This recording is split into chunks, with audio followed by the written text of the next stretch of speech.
Hello ladies and gentlemen, and I am back from Gamescom. It was a lot of fun, but let's get back to the business. Today we are looking at the Leopard 1 on Hidden Village. I've done a review on the Leopard 1 which is slightly outdated, but the only thing that has been changed in this tank is the slight reload buff that doesn't really change that much. Another thing that has been changed with the game is that there's a lot more close combat maps which are not that good for the Leopard 1. So a Leopard 1 always want to be aggressive at the start, get the early spots, do the early damage. Unfortunately I got hit there by the T-44, but whatever, I'll take that trade, it doesn't really matter. But yeah, you want to be using that speed, that view range to spot people. I spotted 4 right away, did like 700 points of damage or a bit more, whatever. And there's a 5th one. And looking at the map, my position is really good at the moment. We have these guys really surrounded at the moment. At least anyone dies, I don't even know what he was thinking. But yeah, we got these guys well surrounded, and they're not gonna last long if the people in the city area can shoot this T-44 or the Tiger II or whatever. Another thing to note is that there's no arty, so I can be as stationary as I wish. I can camp as much as I want because arty won't fucking shoot me. And yeah, it doesn't really affect me that this T-44 is in proxy range because I cannot get shot by the enemies while he's getting shot all the time. Unfortunate bounce off the Tiger II. I'm gonna try that again. It's a really good engagement for me. I should be able to auto-pen him, and he's really trigger happy and he doesn't really wait for me to be in open or to even try to aim at him. Another unfortunate bounce. I really don't expect that those kind of bounces from tanks like the Tiger II, but he got wrecked by arty, or by our tanks, since there's no arty, so he's almost dead already. He's trying to hide, but his back of his turret is sticking out, and with this accuracy you can land these shots more or less reliably. You still get some stupid misses even with this gun, but still, most of the time it's pretty damn accurate, and that was a bad shot. So yeah, Leopard 1, a pure support tank. It does not tank for itself, it does not stand on its own ground. It is all about your team and how you use them or abuse them. It doesn't really matter, but you have to be the one dealing damage, not taking it, because this tank cannot take hits. It's gonna get ammo wrecked, it's gonna get tracked, it's gonna get wrecked, and you're gonna die. So you need somebody else to take shots, or you need to be really cheeky and try to be peek over ridges like I did at the start here.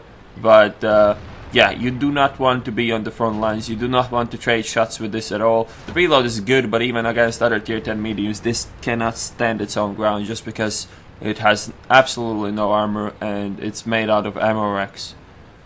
There comes the biggest problem for the Leopard 1. It really has to rely on your team, and as you probably are aware, teams in World of Tanks can be really weird or really bad.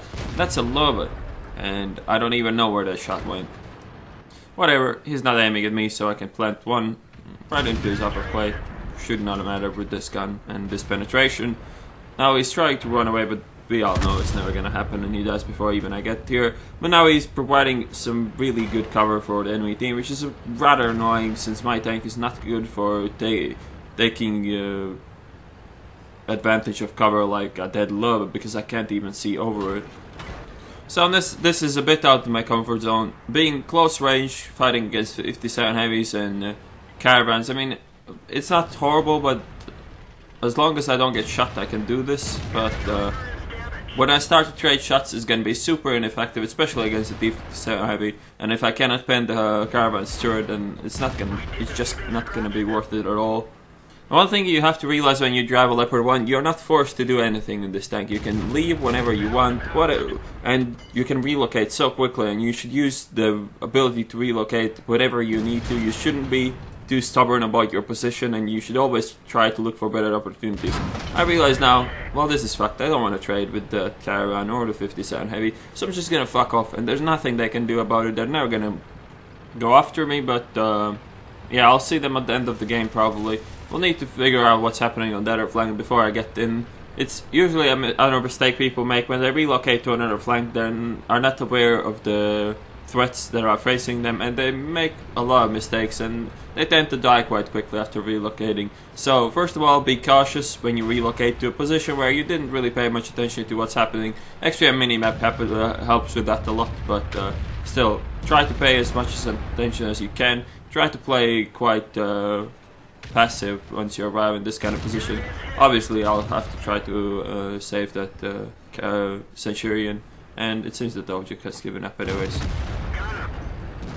So now, I know that there's a lot of shit to my left, but we need those Jagdpanzer and an E-100 freed up from the two tanks they're facing, so I'm gonna make a really risky move now and go for the IS-4 that is a one-shot, while the E-100 is slightly more healthy than that. Shoot an E-100 on the move, he sets me on fire and tracks me, really unfortunate, but then again, that happens a lot in this tank. Caravan shoots me as well, which is really unfortunate as well, but at least I take out this guy, and now our Jagdpanzer and our E-100 should be able to push, and we really needed these two guys to do something. If they sat back there the entire game, I'm pretty sure we would have lost it, because the 57 would have cleaned it up nicely on the other side.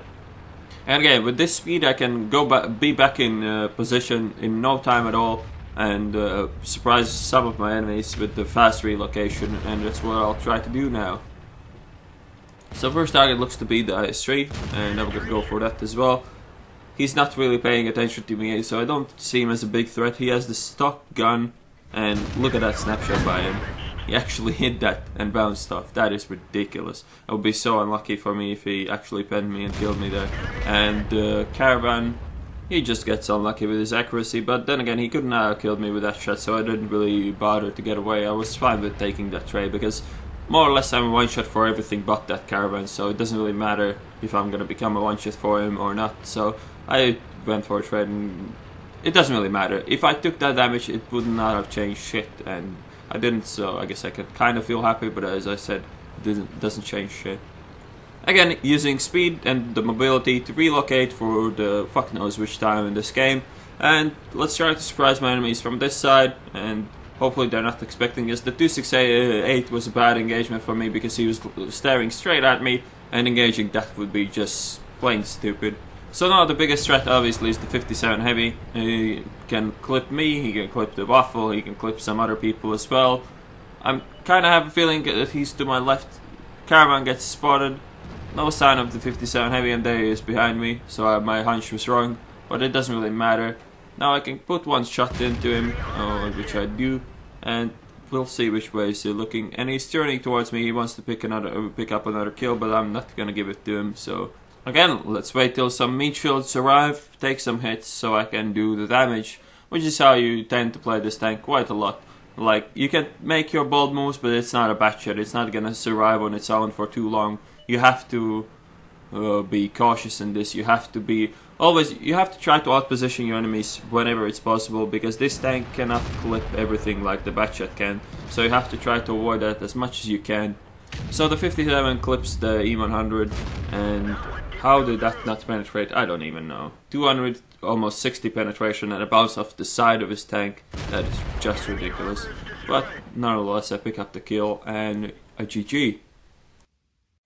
So here we go. Ace tanker, 4,298 experience with the double Confederate and high caliber, 3,605 assisted, 6,096 damage done. It is always rewarding to do good in the Leopard 1. It is really a tank that requires a lot of skill to play it. It really requires a lot of knowledge about view range, a lot of knowledge about supporting, a lot of knowledge about flanking. It doesn't work like most other mediums where you just drive forwards and trade. It definitely doesn't work like some tanks like a 57 Heavy where you just roll in, slaughter something and then roll out, maybe taking one hit. This tank is all about the precision of your movement and some luck always involved. I mean, I would have died from that IS-3 if I was a bit more unlucky. But then again, if he was a bit more unlucky, he wouldn't have even hit me. But yeah, I hope you enjoy this video. I'm a bit under the weather, so I'm not sure if I'm gonna stream today or not, but I will see you on the next one.